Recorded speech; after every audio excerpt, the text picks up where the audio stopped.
If you've not been able to put any weight through your leg, so you've been told by a doctor or physiotherapist to walk only with crutches, non-weight bearing, but now you've been given the green light to actually start putting weight through your leg, this video is for you. So what I'm going to discuss is I'll explain to you how you can make that transition safely, because if you go from no weight to full weight, you can usually cause yourself an injury if you do it too quickly. But it's also quite scary, to be honest, and if your foot's been really painful, you may be really worried about putting weight through it. So what I'll do is I'll help you understand how you can overcome that fear, but I'll also share some exercises that helps you equalize your weight and get used to that weight bearing so that it helps you not to limp when you start walking properly. For those of you who don't know me, my name is Maryke. I'm one of the physiotherapists from sportsinjuryphysio.com, where you can get online physiotherapy assessment as well as treatment for your injuries. Have a look at the description of this video if you want a link to our website. Okay, so even if you're not worried at all about walking on your injured leg, it's really important to transition slowly from non-weight bearing to partial weight bearing to full weight bearing. Now, the first thing you want to do is you want to continue using your crutches, because initially your brain won't actually understand where your midpoint is. And if you, boom, take away the crutches, you're going to really limp, and you just won't have the strength, because if you've not put weight through your foot muscles won't be as strong as they should be, and they can actually get injured.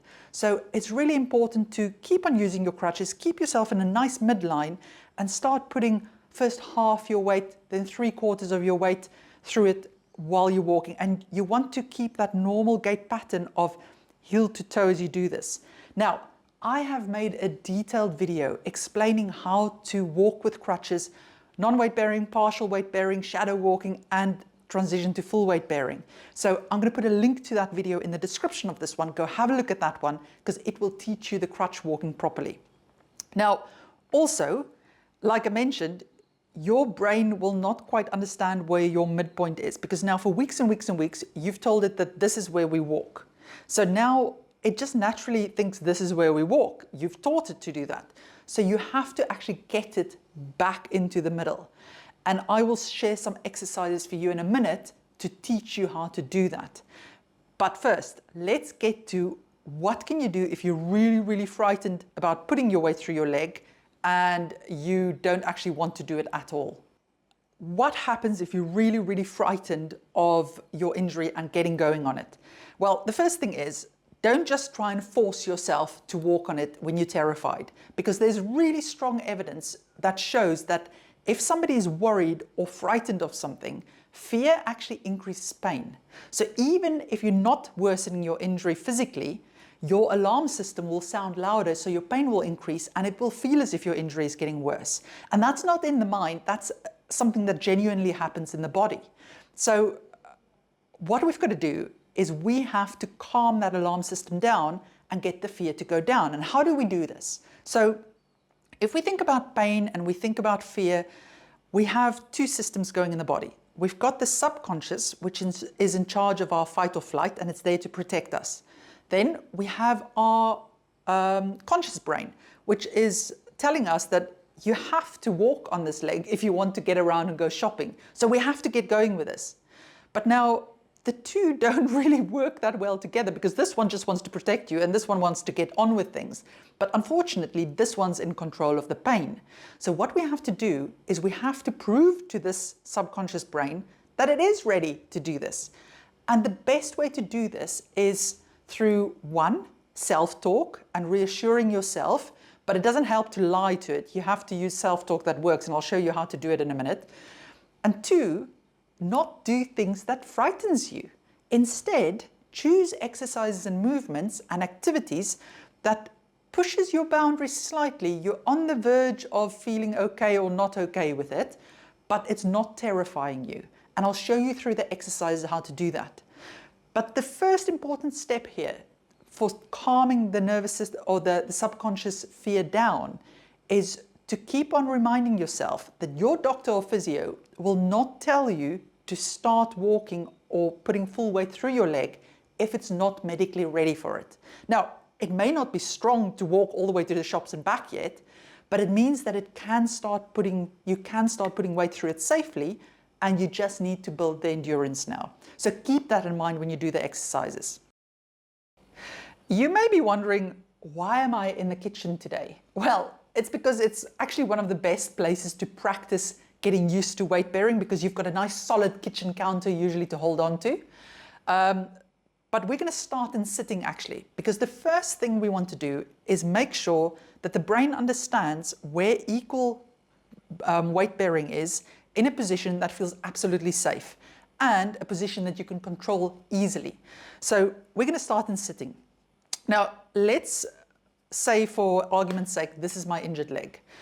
So what we want to do is we just want to think about, what am I feeling through both legs? Can I feel that I'm putting equal weight through both feet? So through my ball of my big toe, little toe, and heel. It's very gentle pressure. It's not a hard pressure at all. Throughout these exercises, I want you to really think about what you feel, where you feel things are moving, and what you're observing. And the reason for this is that, you know, when you close your eyes, you know where your body parts are, you know where your fingers are, you know what your legs are doing. That's called position sense. Now, when you're injured, and especially if you've not been putting weight through your leg, those messages gets a bit muddled. So what happens is, the research shows that when you've had a bad injury or a serious injury, then the brain doesn't quite know 100% where that body part is. But you can restore that through mindful exercise, where you actually concentrate on what you're feeling, make the brain focus on that part while it's moving, and just get it used to it again.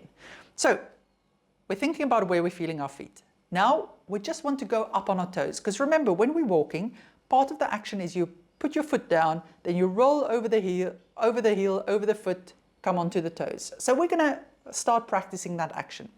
So all you're going to do is just slowly lift your heels up. Do I have equal weight on both sides? And very slowly bring it back down. And the slower you move, the more control you have to put into it, and the more the brain actually has to think about how it's doing the action, especially the lowering down portion. So slow it down and just think about what you're feeling. Okay. So once you feel happy with that, then it's time to move it into standing. Okay, so now we're moving into standing, but actually I'm not going to start people off with going up on their toes yet. You first need to get happy just standing with your weight equally distributed. And that can be quite difficult at the start, because your brain thinks this is normal midline now, because it's been the midline for so many weeks. So you have to teach it, no, this is normal midline and this is how it feels. The easiest way and the safest place usually for people to do this is holding onto the kitchen counter and just thinking, okay, where am I feeling my weight through my feet, through my hips, and then going, can I put a bit more weight onto my injured side? And if it worries you to put all your weight through it, or most of your weight, do what you can. But also, it may be useful to actually practice this in front of a mirror, because sometimes what the brain tells you is the midpoint and what is actually the midpoint is very different. So if you can see yourself doing it, it's even better feedback for the brain. So this then becomes an exercise that you want to do throughout the day. Whenever you're on your feet, you think about, where am I standing? Oops, no, I need to correct it. I need to be on both feet equally. So every time you do something, if you get up off a chair, you think about, I'm equal, and now I'm getting up and I'm putting equal weight through both sides. So that is the first thing in standing. Second exercise in standing is literally going up on both feet. But now, I do not really want you doing it in bare feet on a hard floor like I've got here, because it's very easy to irritate the ball of the foot, especially if this foot has not been putting weight through it for a long time. So either get a soft mat that you can put on it, or actually put some shoes on. I'm going to put some shoes on. Okay, so I've got my lovely Birkies, nice and soft, and let me show you. So the movement is literally just going up and down while holding on. And you do not have to go very high if it scares you to go high. You can go to where you can at the beginning. You eventually want to get high. Now, I'm just going to turn this way so that you can see what I'm doing. So imagine I'm holding onto something solid. The first step is, again, you get your midline. Okay, and then in the midline, you slowly practice going up and down. And you do not have to go high to start with. And you can go higher as you feel more comfortable. This is not a balancing exercise. So do not do it without holding on, especially if it's really challenging. Hold on to something, because it's more about getting the brain to understand where's the middle and being able to do that. Now, your physio will give you exercises to strengthen your feet, strengthen your legs as you go. These exercises are just to help you getting you used to weight bearing again. So it's not enough to just do these, especially if you want to get back to sport. You have to add it into your normal rehab as well. The step up from that is getting the leg used to carrying all the weight actually. And depending on the type of injury you have, this may be quite far down the line for you. So check with your physio before you start doing this. Now, again, the obvious one is to just balance on one leg, but that can be quite challenging if you've not put weight through it for a long time. So what I tend to do is just get my patients used to doing it while holding on to something. And you can start with shoes on. I'm going to do it with shoes off at the moment, because I find then my foot gets more, has to work a bit harder. But again, be careful of the hard surfaces. So what you do is you hold on, shift your weight over so that most of your weight is on the injured side. Now, if this is already challenging for you, just do that. But then the step up from that is lifting that leg up, the good one, or the uninjured one, and just holding all your weight on this one. And of course, from there, you can slowly start lifting hands off, but that is quite far down the line.